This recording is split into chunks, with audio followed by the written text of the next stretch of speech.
Innal hamdalillah nahmaduhu wa nasta'inuhu wa nastaghfiruh wa na'udzu billahi min shururi anfusina wa min sayyiati a'malina. May yahdihillahu fala mudhillalah wa may yudhlil fala tajida lahu waliyyan mursyida. Asyhadu an la ilaha illallah wa asyhadu anna Muhammadan 'abduhu wa rasuluh alladzi la nabiyya ba'da. Hadirin ikhwati marhamakumullah, alhamdulillah kita patut memanjatkan syukur kepada Allah Subhanahu wa taala. Pada pagi hari ini kita semua diberi beragam kenikmatan oleh Allah Subhanahu wa taala.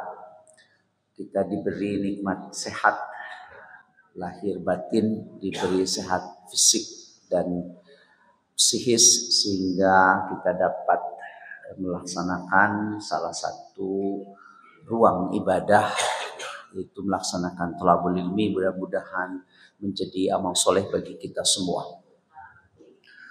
Hadirin ikhwati rahimakumullah, ada salah satu doa yang sangat populer di kalangan kita umat Islam setelah Rabbana atina fid dunya hasanah, yaitu doa Rabbana hablana min azwajina wa dzurriyyatina qurrata a'yun waj'alna lil muttaqina imama.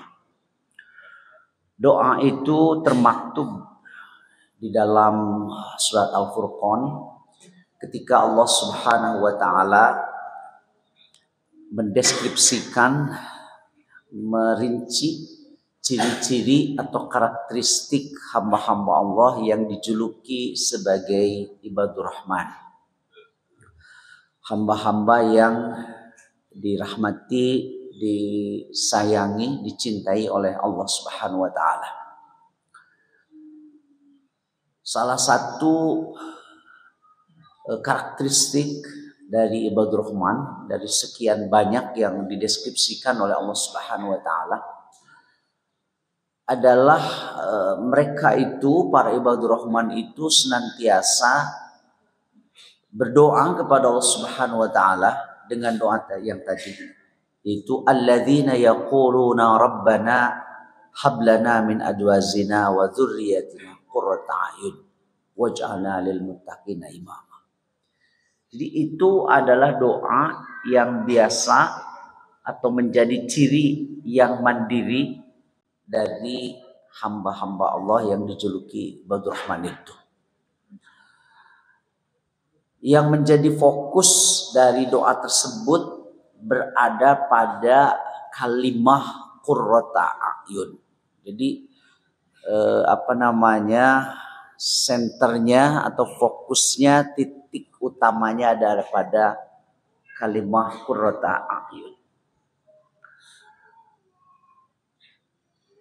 Kemungkinan ada di antara kita yang belum memahami apa sebetulnya qurrata a'yun itu, padahal menjadi fokus dari doa tersebut. Kalaupun diterjemahkan umpamanya ke dalam bahasa Sunda, qurrata a'yun itu terjemahannya jadi sengserang panon. Susah juga dipahami, apalagi bagi yang muda-muda. Sengserang panon maksudnya. Sengserang panon. Dengdeleun kan gitu ya. Dengdeleun kan menjadi lebih sempit lagi gitu. Dengdeleun.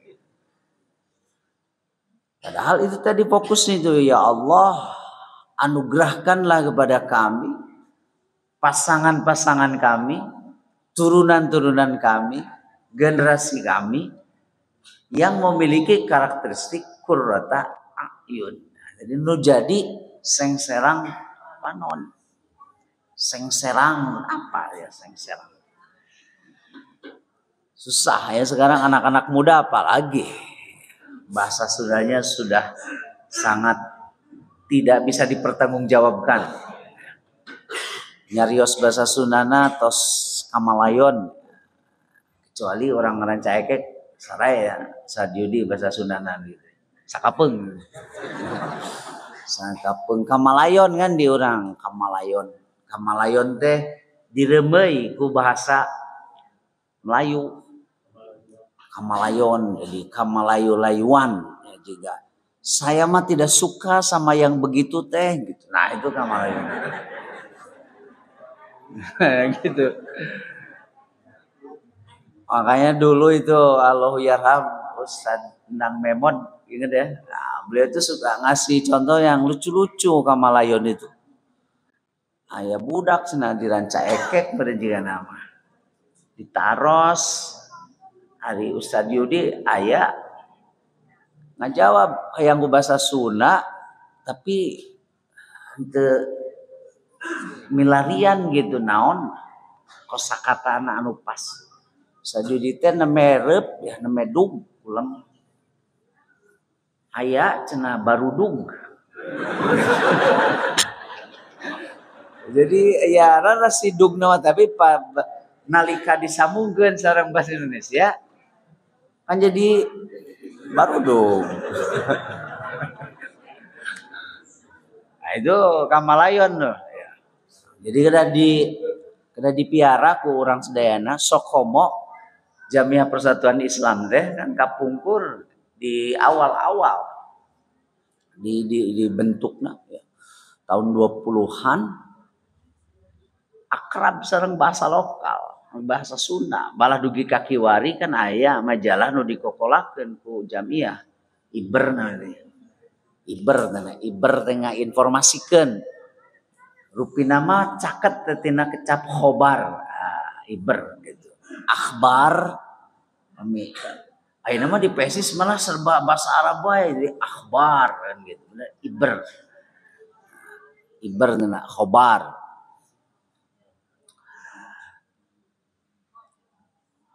Qurrata ayun. Secara kebahasaan Bapak-bapak Ibu-ibu ya. Jadi bisi bilih aya nu teu ngartos ke bahasa Sunda ke bahasa Indonesia we heula nya. Entawis mah ya Ustaz Judi ya. Secara kebahasaan qurrata ayun teh ya terdiri dari dua kata kalimat. Qurratun ayun. Qurratun menurut Raghib Al-Isfahani numutkeun Raghib Al-Isfahani nah kitab terkenal tuh Mufradat Raghib ayeuna teh urang Isfahan tuh di Iran ayeuna mah Persia kapungkur. Nah, biasanya orang-orang Timur Tengah itu namanya dinisbahkan ke tempat, malah yang menjadi terkenal itu nisbah tempatnya itu seperti Imam Al-Bukhari. Kebanyakan tidak tahu nama aslinya panjang ya Al-Bukhari. Gitu. At-Tobari, padahal itu beli nama tempat Tobaristan. Di kawasan-kawasan di Kaukasus gitu ya kayak Uzbekistan. Bukhari kan Bukhara Uzbekistan, Tobaristan. Ada Imam Al-Qurtubi itu Qurtubah, Cordoba. Di kita juga dulu begitu. Di kita ada ulama-ulama yang terkenal di Indonesia itu ya. Syekh Nawawi Al-Bantani dari Banten, dia penulis kitab fikih Safinatun Najah. Beliau itu lahirnya di tempat di Serang namanya Tanara. Ya, nah salah satu cicitnya itu Kiai Maruf Amin gitu ya. Syekh Nawawi Al-Bantani, ada Syekh Ahmad Khotib Al-Minangkabawi. Minangkabau dia. Ada Syekh siapa Al-Fadani, ahli hadis dia Al-Fadani dari Padang. Ada Al-Palembani, Al-Banjari itu dari Kalimantan, ya, di situ. Nah, dulu saya di Tasik ada terkenal ulama. Makanya Mama Kudang, saya juga gak tahu namanya. Tapi kan ada tempat di Tasik namanya Kudang, jadi Mama Kudang. Saya juga harusnya Atib Latiful Hayat At-Tasiki. Orang Tasik. Tapi saya jadi orang Rancaekek, hese Rancaekek mah itu kan ya. Iya. Ada teman saya ini rektor di salah satu universitas Muhammadiyah Jakarta. Saya pikir orang Timur Tengah namanya Makmum Murad Al-Barbasi, ternyata orang Brebes dia. Kan Brebes dia. Al-Barbasi dari Brebes tuh dia. Kan? Ya. Talun. Talun ya. Sebenarnya orang Spanyol itunya Andalus ini. Orang Belanda dia pakai van. Keren tuh, ya ada Christian van den Berg. Padahal mah Berg itu saurna Martin teh gunung, jadi orang gunung. Itu van den Berg itu saja. Raghib al-Isfahani dia Isfahan. Menurut Raghib al-Isfahani, qurratun asluhu minal qurri wa huwa al-barku. Jadi qurratun itu asal kecapnya itu dari al-qurri, hartosna artinya itu adalah dingin. Dingin tuh. Makanya musim dingin kan yaumul bard, musim dingin gitu. Sementara ayun itu pandangan kan, mata. Berarti secara harfiah qurratu ayun itu adalah yang menenteramkan pandangan begitu. Jadi kita mohon kepada Allah mendapat pasangan, generasi, turunan yang qurratu ayun yang menenteramkan. Itu secara bahasa ya. Yang menenteramkan. Jadi damai gitu ya sosoknya itu. Jadi siapa saja yang berinteraksi, bergaul ya, dengan sosok yang memiliki karakteristik qurratu ayun itu, maka dia akan menenteramkan. Seorang Sunda mah matak tis jeli herang mata. Qurratu ayun situ. Sosok ini. Nah, nanti kan kita ujungnya itu setelah mengetahui makna dari qurratu ayun itu untuk mencapai itu apa yang harus dilakukan. Nah di dalam Al-Quran itu hanya ada 2 tempat Allah menggunakan kalimat qurratu ayun, yaitu pada surat Al-Furqan ini. Dan yang kedua adalah terkait ketika Allah Subhanahu wa taala mengisahkan bagaimana ibunya Nabi Musa menyelamatkan bayinya itu. Nah, jadi untuk memahami itu kita akan menggali ya, makna dari penggunaan kalimat itu pada dua surat yang digunakan oleh Allah Subhanahu wa taala. Itu surat Al-Furqan. Jadi baru secara harfiah yang menenteramkan. Nah, jadi mun seng serang panon kan dengdeleun hungkul gitu yang gitu ya. Makanya kemudian ada yang menarik ya dari penerjemah ya, mungkin ini pelopor penerjemah Al-Quran ke dalam bahasa Inggris, Abdullah Yusuf Ali, dia dari India. Kemudian setelah memisahkan diri jadi Pakistan, dia menulis terjemahan sekaligus komentar ya, dalam bahasa Inggris, translations and commentary. Itu dia mengartikan qurratu ayun itu captivating, to captivate. Jadi yang mencuri, yang memikat tuh maknanya. Jadi siapa saja yang bertemu dengan sosok yang memiliki karakteristik qurratu ayun itu akan terpikat. To captivate. Jadi hayang nurutan gitu dia situ. Kagembang gitu bahasa Sundanya ya. Kagembang gitu. Terpikat dia. Ya, captivating. Makanya dalam bahasa sekarang di capture. Gitu ya kan. Capture, to captivate. Jadi darling. Gitu dari kan darling.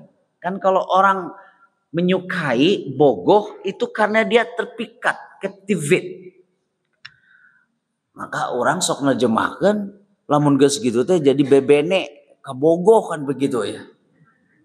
Lamun geus darling, lamun geus resep eueuh we nu butut. Nah, jadi pada sisi karakteristik qurratu ayun itu kelemahannya tidak akan dinilai sebagai kelemahannya. Tapi menjadi kelebihan juga, apalagi kelebihannya. Makanya kenapa kemudian diterjemahkan jadi darling gitu. Sebab lamun geus bogoh cek batur butut alus cek urang. Justru orang mata bogoh teh ka eta na teh. Nu bututna teh. Makanya nu namina bogoh mah subjektif tuh. Subjektif. Tidak boleh dirasionalkan dan dimintai alasannya ada. Seperti saya kenapa sekarang menikahi istri yang sekarang ini, yang ini. Saya gak tahu juga alasannya kenapa ya. Karena kalau pakai alasan, ya mungkin gak jadi. Ya. Makanya Agnes Monica mengatakan cinta itu tanpa logika, itu dari saya itu. Iya, itu dari saya, betul itu dia. Memang tanpa logika. Orang yang berpikir logis biasanya terpayu. Nah, iya jadi garu mojang dia juga namanya itu dia. Kenapa orang yang berpikir logis gitu kan? Karena tanpa logika. Iya, babasan maksudnya mana tuh? Mana yang make daek sih eta? Eta suku nawe oge jebrang gitu. Gitu. Tapi justru si laki itu sukanya ke kakinya itu, menunjukkan dia pekerja. Kan anu lencop gitu mah berarti gawena teh ngome kuku gitu, ngedul awewe kieu ngedul. Ya. Tapi sih meresepna jebrang, wah berarti ya minang kagalengan ya. Ini pekerja keras nih gitu, bisa diandalkan. Nah, jadi dia mencintai ku jebragna teh. Jebrag, terang no jebrag. Ya lebar. Jadi lamun milarian nomor senal teh hese. Nomor hese. Mun artis na laleutik jebrag kagelengan wae kan ya. Ngaramet mun bae mah, ngaramet, tanur. Naon namanya teh dibuat ya. Kabuna ku etem ya. Etem. Ayeuna mah digebot gitu, terame. Kabur mah etem. Subjektif. Dan memang cinta seperti itu tidak akan banyak biaya. Jadi nu dipertahankeun teh engke nepi ka kolot ge kumaha supaya sukuna tetep jebrang. Coba lamun geus lenyop deui geus teu cinta deui ya gitu ya. Makanya gak boleh objektif. Coba kalau kita ingin mencintai seseorang itu dari rambut sampai dengan kaki sempurna semua, gak akan ada. Gak akan ada gitu ya. Nah makanya saya juga tidak mencintai istri saya ya. Karena rambutnya gak tahu juga. Pastilah kalau muda mah hitam. Mungkin begitu huisan kan jadi terjadi. Cinta deh kan begitu ya. Darling itu. Jadi artinya secara harfiah ini kalau dimaknai seperti itu, qurrata ayun itu adalah sosok yang siapapun melihat ya pada dirinya itu kelemahannya sudah gak terlihat. Jadi orang suka aja.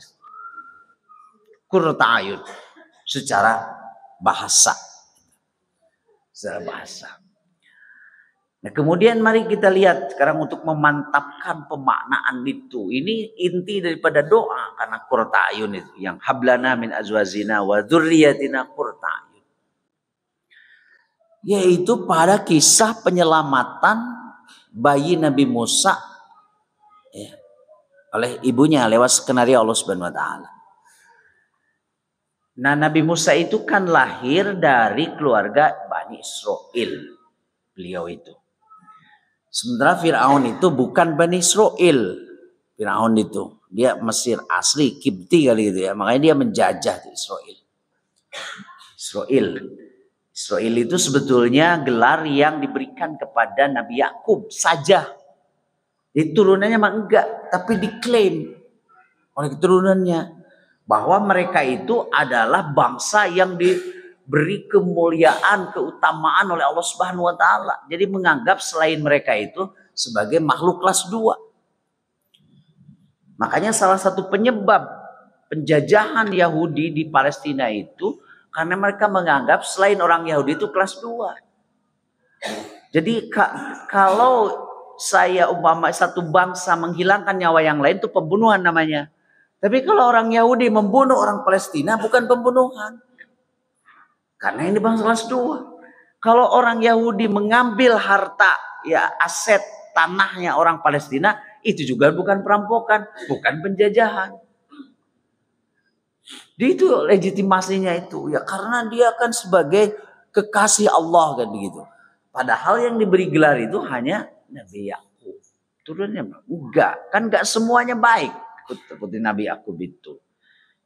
Tadi benar Israel, Isra itu bahasa Ibrani, Isra artinya itu kekasih. Il itu Tuhan.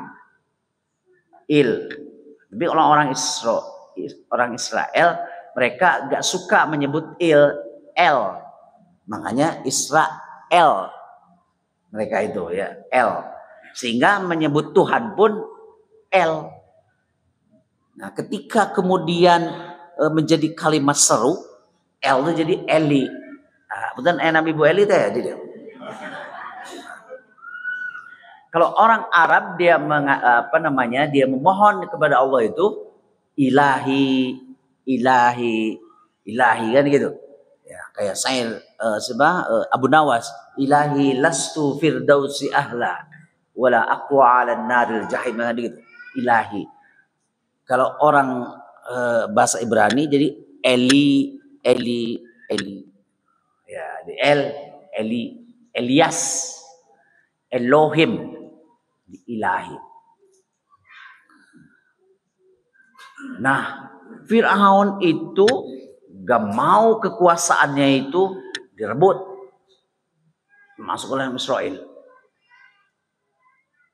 Karena itu karakteristik orang yang berkuasa, mau mikeun kasasa, tong moromikeun ngabagikeun we ge mau berkuasa.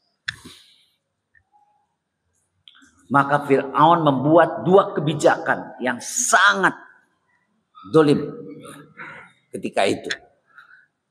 Maka Allah mengabadikan ini untuk mengingatkan ketika orang-orang Israel yang diberi beragam kenikmatan oleh Allah, tetap aja dia itu wangkelang gitu bahasa Sundanya ya. Wangkelang, menantang saja pada perintah Allah Subhanahu wa taala. Maka kata Allah pada Bani Israel, wa idznajainakum min ali fir'auna. Ingat ketika kami menyelamatkan kalian dari kebijakan rejim Fir'aun. Yasumunakum su'al azab, dari kebijakan Fir'aun yang sangat kejam. Yudzabbihuna abna'akum wa yastahyuna nisa'akum. 2 kebijakannya itu, yaitu membunuh, ya, menyembelih itu kalau bahas harfiahnya menyembelih, terus membunuh anak laki-laki yang lahir.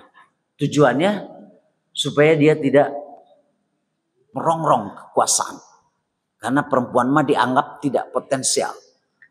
Begitu ya. Makanya ada yang menerjemahkan wa yastahyuna nisa'akum itu bukan membiarkan kaum perempuan hidup, tapi mempermalukan. Gitu ya. Seperti kata al-haya minal iman, jadi menurunkan derajat martabat kaum perempuan. Pernah saya baca satu buku ya. Itu saking takutnya Fir'aun kekuasaannya direbut. Sampai ketika itu ada kebijakan agar kaum perempuannya pun disteril gitu. Itu disunat ya. Dan kejam sekali, punten pisan, dikaput gitu. Kebijakan Fir'aun itu. Kan teknologi kedokteran belum sekarang. Kalau sekarang steril. Can aya teknologi kedokteran dikaput we. Kejam sekali kan tuh Firaun itu. Kejam sekali. Itu dalam rangka mempertahankan kekuasaan. Jadi yudzabbihuna abnaakum wa yastahyuna nisa'akum. Dzalikum bala'un min rabbikum 'adzim. Nah, Nabi Musa itu dilahirkan pada situasi seperti itu. Jadi ketika lahir, bingung ibunya Nabi Musa. Kudu kumaha ya? Dilaporkeun sami sareng nyangakeun beheung teuk-teukeun. Nah, itu bahasa Sunda Dewa ya kan itu. Ya. Nyangakeun beheung teuk-teukeun jadi manga gitu ya. Artinya dibunuh, dilaporkan kan? Tapi lamun teu dilaporkeun moal ti brasare. Intel Fir'aun terus saja melidiki. Kalau tidak dilaporkan. Jadi bingung. Galau tingkat tinggi isinya ibunya Nabi Musa itu. Dilaporkan tadi teh hanya akan berteken pasti bakal dibunuh. Dilenyapkan dia. Tidak dilaporkan mal bisa sare. Maka pada kegalauan yang tingkat tinggi, situasinya dilematis, bahkan lebih daripada itu. Kieu kumaha, kitu kumaha, maju kena, mundur kena. Ya. Itu situasi yang sangat sulit. Maka pada situasi seperti ini Allah Subhanahu wa taala menurunkan pertolongan kepada ibunya Nabi Musa. Di dalam Al-Qur'an dikatakan wa auha ila ummi Musa. Kalau diterjemahkan harfiahnya dan kami memberikan wahyu. Atas dasar itu maka ada yang berpendapat katanya ada juga nabi perempuan, contohnya Nabi Musa. Tapi kalau itu dasarnya berarti ada juga nabi selain manusia. Yaitu nyeruan. Wa auha ilan nahl. Itu keliru. Keliru itu ya. Tidak benar ada nabi perempuan. Yang dimaksud auha di sini kalau tadi ke nyeruan itu kan insting. Kalau ke binatang tuh insting. Dan disitulah kekuatan binatang itu. Insting seekor anjing dengan kita itu daya endusnya anjing tuh luar biasa. Makanya anjing pelacak tuh di situ. Diberi pangkat malah yang sudah sangat senior kolonel tuh pangkatnya. Kolonel. Ngan rek kolonel rek naon, para anjing mah anggerwan gitu. Dikasih pangkat kolonel anu gitu di situ ya. Nah, saya waktu sekolah di Australia itu punya teman ya, dia guru besar robotik. Ternyata kata dia itu melatih anjing itu susah sekali dan mahal ya. Dan masalahnya kalau suatu saat dia mati juga susah lah. Maka dia menciptakan tuh dog sniper. Jadi si anjing pelacaknya teh robot. Nah, yang menariknya tadi saya datang ke rumahnya. Jadi datang saya gitu nyamperkan si robot anjing itu. Tapi kata dia saya baru bisa menciptakan sekitar 6.000 semacam sarafnya di situ. Sementara kalau di sana diperlukan berapa juta lagi di situ. Bayangkan. Ya. Nah katanya ini untuk menggantikan anjing. Nanti kalau jadi, kan ini mah gampang kalau sudah dibuat tuh bikinnya. Tapi anjing itu kan nunggu dewasa dulu, kemudian dilatih dan lain sebagainya. Ternyata kekuasaan Allah itu luar biasa. Rek ditiru kakara bisa 6.000. Karena bisa 6.000. Nah, yang dimaksud auha di sini memberi ilham, inspirasi kepada ibunya Nabi Musa. Jadi beri inspirasi, beri petunjuk gitu. Ibunya Nabi Musa itu pada tingkat ya kegelisahan yang luar biasa. Nah, mungkin pelajarannya bagi kita ya. Apabila kita ingin mendapat inspirasi, ilham dari Allah Subhanahu wa taala, tidak mungkin kalau kita tidak pernah berhadapan dengan macam-macam kesulitan gitu. Jadi Allah hanya memberikan ilham atau inspirasi itu bagi manusia yang memang berpikir menghadapi kesulitan. Jadi lamun orang keur ngarepkeun kesulitan teh justru kudu atoh pasti akan diberikan tuh jalan keluar. Makanya manusia itu gak boleh berhenti berpikir. Karena kalau kita berhenti berpikir, maka kita tidak akan mendapat inspirasi, petunjuk dari Allah Subhanahu wa taala. Gitu ya. Maka Allah Subhanahu wa taala kemudian memberikan ilham kepada ibunya Nabi Musa. Apa itu ilham yang Allah berikan petunjuknya? Masukkan saja bayi itu ke tabut kotak. Kemudian lemparkanlah ke sungai Nil. Nah di sini ya, Kalau dengan logika kayaknya ternyambung. Justru ini mau diselamatkan, malah dilemparkan ke sungai Nil. Dan potensial nanti akan diketahui oleh intelijen Firaun. Tapi ibunya Nabi Musa sudah sepenuhnya dia mengikuti skenario Allah Subhanahu wa taala. Dia sudah berdoa, ikut saja. Dilemparkan situ. Dan itu skenario Allah itu di atas logika. Kalau logika kita tidak logis. Tapi skenario Allah lain lagi. Maka si peti yang tadi itu, sebagaimana dituturkan di dalam Al-Quran, malah diarahkan oleh Allah itu katakanlah arus sungai itu ke tempat pemandian Firaun. Itu skenario Allah. Makanya kita ini kadang-kadang suka aneh kita. Ongkoh orang teh ngadoa ke Allah, tapi kita suka mendikte. Itu yang menyebabkan kita menjadi ternerima karena doa. Pokoknya begini nih doa orang cekek. Sini. Ya Allah, paparin abdi artos 7,5 juta. Ternyata dia utangnya segitu. Utang nanti sakit tuh gitu ya. Kenapa tidak begini berdoanya itu ya? Yang lebih umum gitu. Kita mohon kepada Allah Subhanahu wa taala untuk jalan keluarnya, pokoknya yang terbaik ini. Karena kasar bukan hanya utang itu saja. Apakah setelah utang yang 7,5 juta nanti tidak akan ada utang yang lain? Maka serahkan saja yang terbaik menurut Allah Subhanahu wa taala. Ari urang engko ngadoa, tapi kita menentukan yang terbaik menurut kita. Ini waktu mahasiswa nih saya ya. Waktu mahasiswa kan belum menikah ketika itu.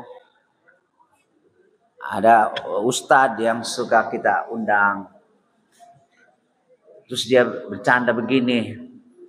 Kemarin itu ada teman kamu katanya. Yang minta doa ke saya. Agar dia didekatkan jodohnya. Terus gimana Ustaz? Tapi manehana teh geus apal cenah alamatna ngaranna. Nya teu kudu ngadoa tuh geus apal ngaranna gitu mah tinggal tepungan we ke alamatna gitu dia di situ. Nah, jadi dia tidak paham bahwa kita berdoa itu sesuatu yang ikhtiar kita ya. Itu sudah tidak mungkin gitu. Ikhtiar kita itu sudah tidak mungkin lagi dan hanya Allah Subhanahu wa taala. Jadi serahkan sepenuhnya kepada Allah Subhanahu wa taala. Ulah ia mengadoa, tapi kita masih mendikte. Padahal kita sudah tidak mampu kan ketika berdoa itu. Serahkan kepada Allah Subhanahu wa taala.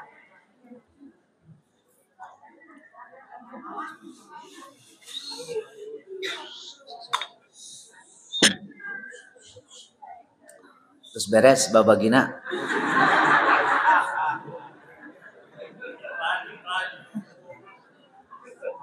Ini orang mah aneh lah mau dibagikan aneh jadi ribut gitu.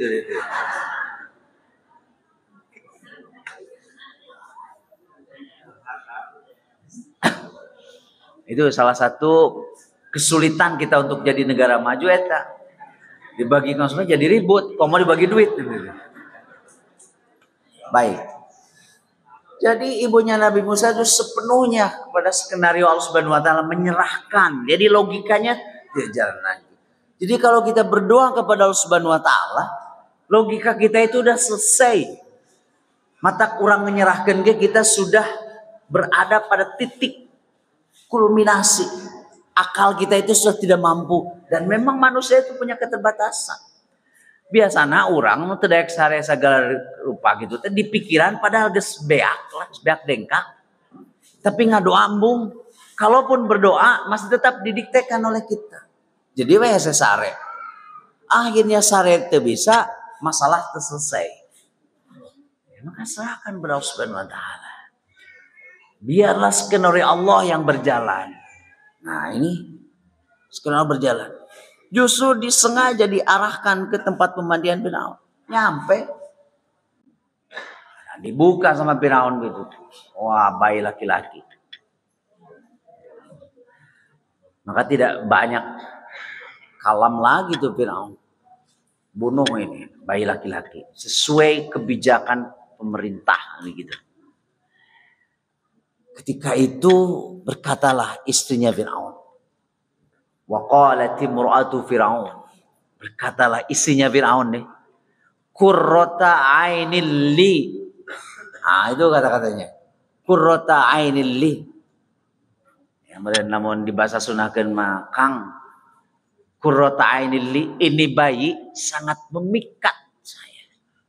Walak, dan kamu pun akan oge pasti kataji dah. Qurrata ainil li walak. Sami kan tadi ya, qurrata ayu. Jadi begitu dibuka tapi Firaun bunuh. Ini sesuai dengan kebijakan. Berbahaya itu nanti kalau udah besar. Tapi begitu lihat istrinya Firaun, qurrata ainil. Jadi langsung si bayi Nabi Musa itu. Nanti kenapa begitu Allah menjelaskan. Qurrata ainil, sangat memikat. Memikat saya ini. Walak. Dan Anda pun akan pasti katajilah ku bayi mah. La taqtuluhu. Bayi ini jangan dibunuh. Asa ayyan fa'ana. Mudah-mudahan memberikan manfaat kepada kita. Aunat takhidahu walada. Kita jadikan anak angkat saja. Qurrata ainil li walak. Dipakai bahasa itu oleh istrinya Firaun itu. Dengbileun captivating tadi. Langsung jatuh cinta dia. Sagagagagana Firaun. Tapi aya pamenta ti pamajikanana mah ngolehek tuh. Tak eta kekuatan istri itu di situ. Ya. Kekuatan perempuan itu di situ. Bukan pada fisiknya itu. Jadi mun baheula mah mun aya mata sesepuh mah kawet ulah jalingkap kan gitu nya. Ulah jalingkap. Baheula mah lamun aya istri dibonceng dina motor henteu ngempol ya pas itu. Nyem apa? Ya, benternya di bahasana ya. Itu sebenarnya jalingkap. Ya kabungur kan gitu kan. Nah, jadi kuduan daleme cenah istri. Jadi perempuan tuh kekuatannya itu terletak pada hal-hal seperti itu. Firaun juga bisa apa-apa. Perempuan itu. Asa ayyan fa'ana au nattakhidahu walada. Leah, bahasa Sunda mah leah tuh Firaun. Jeung memang begitu tinggal ke Firaun tuh beda si orang ieu mah. Jadi ngalaketei oge Firaun itu. Apalagi tadi permintaan istrinya. Qurrata ainil li wala asa ayyan fa'ana au nattakhidahu walada. Akhirnya terjadi wa hum la yash'urun, kata Allah Subhanahu wa taala. Mereka tidak sadar nanti Musa itu yang akan merenggutnya di situ. Di sinilah skenario Allah. Jadi Allah menjadikan ke hati Firaun itu tidak sekeras sebagaimana kepada yang lain dia. Sebagaimana juga skenario Allah Subhanahu wa taala ketika Rasulullah mau perang Badar secara pengalaman tertinggal ya, Rasulullah itu kemudian dari jumlah juga jauh berbeda. Sehingga setelah perhitungan akal itu juga tidak mungkin menang. Maka Rasulullah kemudian beristighosah. Ya. Istighosah itu artinya doa khusus yang dimohonkan kepada Allah Subhanahu wa taala untuk kepentingan umat Islam. Bukan kepentingan individu gitu. Istighosah itu. Maka Allah mengatakan dalam Al-Quran. Ittastaghitsuna rabbakum fastajaba lakum anni mumiddukum bi alfim minal malaikati murdifin. Direspon istighosahnya itu dengan mengirimkan tentara malaikat. Bentuknya apa? Bukan kemudian tentara Rasul itu menjadi banyak lihatnya, bukan. Akan tapi saulqi fi qulubil ladzina kafarur ru'ba. Allah itu memasukkan kepada hati-hati orang kafir itu rasa takut, ciut, sieun. Jadi sanajan loba tapi kabeh eueuh nu wani nya atuh eta mah jiga naon ya. Tuangan teh juga onggol-onggol gitu kan. Ongol-ongol na yakin teh. Ayah dibeli dia. Yang ongol-ongol gitu kan biye. Jadi meskipun ribuan, tapi semuanya penakut. Kalah tuh. Menghadapi satu orang, tapi keberaniannya senilai dengan 1000 orang gitu. Nah itu caranya itu Allah. Sa'ulqi fi qulubil ladzina kafaru ru'ba. Sekarang yang terjadi jangan-jangan kita umat Islam itu malah pada penakut semua. Menang. Makanya tidak pernah kemenangan tentara Islam itu pada zaman Rasulullah sampai kemudian pasar Rasul pun ditentukan oleh jumlah. Kapan pasukan Islam menang karena jumlahnya lebih banyak? Tidak ada. Tidak ada. Sampai setelah Rasul ya mau perang Mu'tah, mau perang apa saja yang dipimpin oleh Khalid bin Walid, sedikit jumlahnya itu. Sedikit jumlahnya. Bahkan kesininya ketika Tariq bin Ziyad melakukan ekspansi ke kawasan Andalus, jumlahnya juga sedikit. Jadi kemenangan itu tidak ditentukan oleh jumlahnya. Dan ini sesuai juga ya, sebagaimana kemenangan Tolut melawan Jalut ketika itu. Kan waktu itu takut Tolut itu juga seber ya. Seber. Ketika diuji nih. Kata Tolut dalam perjalanan melawan Jalut, innallaha mubtalikum binaharin. Allah akan menguji kalian dengan sebuah sungai. Sungai, kalau itu kan sungai itu ujiannya. Jadi orang mah diuji ke sungai mah teu metu. Ya. Nu aya oge di picenan runtah. Matak banjir we jiga ranca ekek ka dieu. Jiga kahatek gitu. Eta mang tahun-tahun pemerintah eleh ku kahatek pada geus jelas-jelas salah tengah artis. Udah jelas-jelas itu salah baru sekarang jelas tuh. Kenapa? Udah jelas-jelas dari berbagai sisi itu salah tuh kahatek gitu. Dan baheula saya tahun 70-an kalau ke Bandung can aya kahatek banjir jadi enggak ada. Enggak ada. Dan udah jelas salah itu. Wah, aktivis lingkungan udah jelas salah tapi menang di pengadilan sialan bener begitu.